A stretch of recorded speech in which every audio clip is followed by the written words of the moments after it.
বন্ধুরা, এরকম মুচমুচে ঝুরি যদি আপনারা খেতে চান, পুরো ভিডিওটা দেখে আপনারা বাড়িতে ঝুরি ভাজা বানিয়ে ফেলুন। ঝুরি ভাজবো। ঝুরি ভাজার জন্য আমি প্রথমে 200 গ্রাম বেসনটা দিয়ে দিলাম,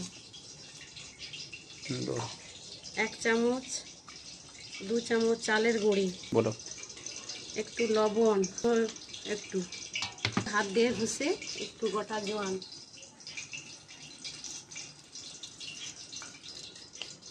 লঙ্কার বাটা, আমি এরপর গরম তেল,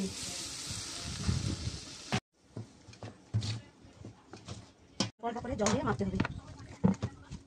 বন্ধুরা, বেসনটা আমার ফেটানো হয়ে গেছে। বন্ধুরা, এবার ঝুরি ভাজাটা কিভাবে তৈরি করতেছি দেখতে থাকুন।